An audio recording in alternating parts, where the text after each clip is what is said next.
Donc pour la synthèse de l'alpha-multistriatine, on démarre, alors c'est sur la fin de la synthèse, hein, on démarre avec la pentane 3-on. Donc la pentane 3-on, c'est cette molécule-ci. On nous indique qu'elle a un proton en alpha et qu'on va donc aller le chercher avec LDA. Je rappelle que là on a un pK qui est autour de 20 et LDA autour de 35. Donc on arrive sans problème à aller chercher justement le H en alpha. Et donc on justifie la stabilité rapidement de la base conjuguée en écrivant une formule mésomère.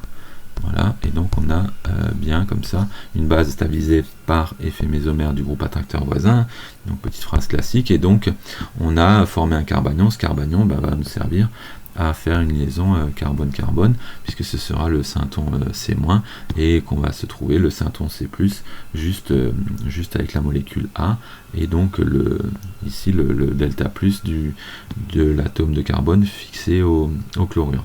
Donc si on redessine la molécule juste en dessous, alors faut pas que je me trompe, voilà, donc il y a un O ici. Là on a une fonction acétale.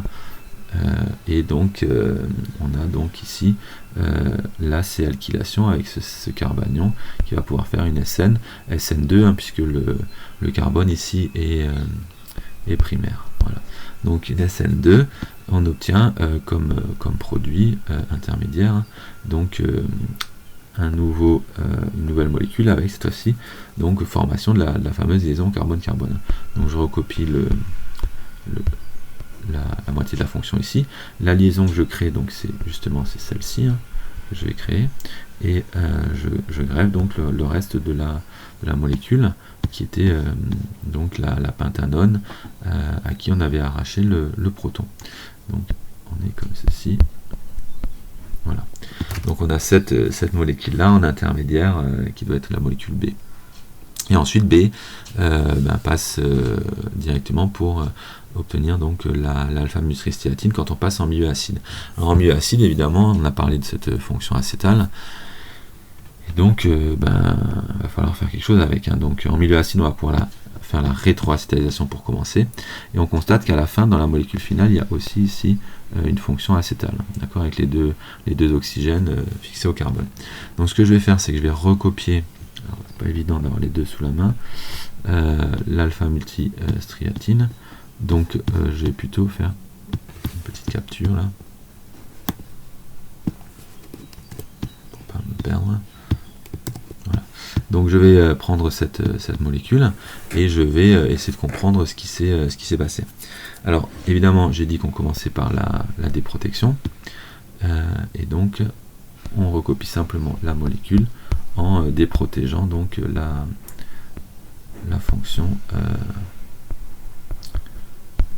acétale, et donc là on se rend compte qu'en fait l'acétale c'était au niveau de ce carbone là, et donc c'est la fonction carbonique qu'on récupère, c'est celle-ci, et là en l'occurrence c'est pas celle qui nous intéresse, ça c'est simplement de la propanone, de l'acétone, et donc pour la suite on va la mettre de côté. Et donc en fait c'est cette molécule là qui reste à côté là avec les deux fonctions alcool et le carbonyle qui va nous permettre d'obtenir donc l'alpha-multistriatine, hein, ici. Alors quelle est l'idée? L'idée c'est que on a un carbonyle et on a un diol, et donc ils vont se refermer l'un sur l'autre pour obtenir la molécule qui nous intéresse. Alors le mécanisme de la stérilisation est dans le cours, hein.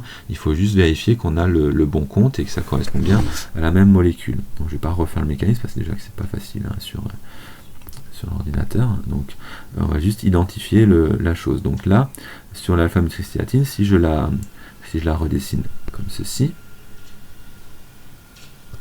je fais pas tant trop là, je vais l'enlever. Oula, je repars.